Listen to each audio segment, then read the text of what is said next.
नमस्कार दोस्तों, क्या आप जानते हैं कि भगवान को केवल पढ़कर नहीं बल्कि अनुभव कर कर भी जाना जा सकता है। भगवद गीता का 7वां अध्याय ज्ञान विज्ञान योग यह हमें बताता है कि भगवान श्री कृष्ण को आत्मा के स्तर पर कैसे जाना जा सकता है। तो आइए इस दिव्य ज्ञान को सरल भाषा में समझते हैं। इस अध्याय में भगवान श्री कृष्ण अर्जुन को बताते हैं कि मुझे कैसे जाना जा सकता है। यहाँ ज्ञान का मतलब है भगवान की तत्व ज्ञान और विज्ञान का अर्थ है इस ज्ञान की प्रत्यक्ष अनुभूति। इस अध्याय में भगवान बताते हैं कि वो किस रूप में संपूर्ण सृष्टि में व्याप्त हैं और कौन कौन सी शक्तियाँ उनके अधीन हैं। भगवान कहते हैं, हजारों में से कोई एक व्यक्ति ही मुझे जानने का प्रयास करता है और उनमें से भी कोई दुर्लभ ज्ञानी ही मुझे वास्तव में जान पाता है।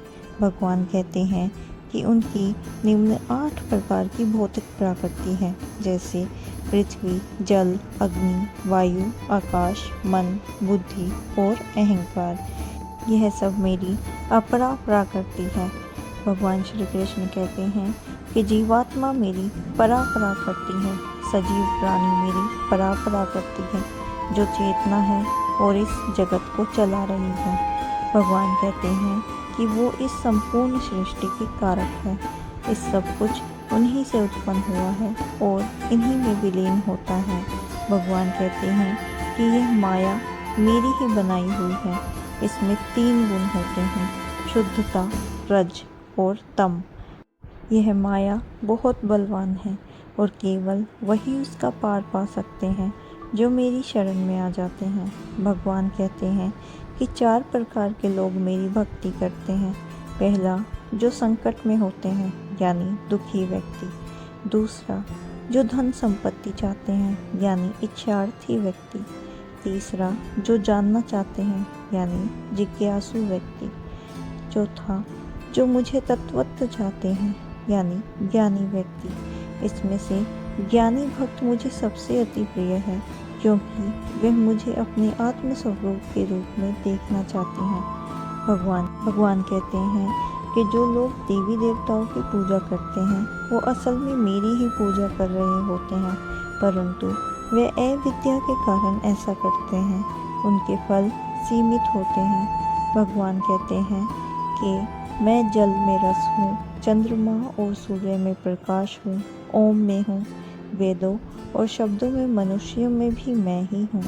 भगवान श्री कृष्ण यह समझाते हैं कि उनकी शरण में आकर भक्त न केवल सैद्धांतिक रूप से जाना जा सकता है बल्कि अनुभव के स्तर पर भी उन्हें समझा जा सकता है।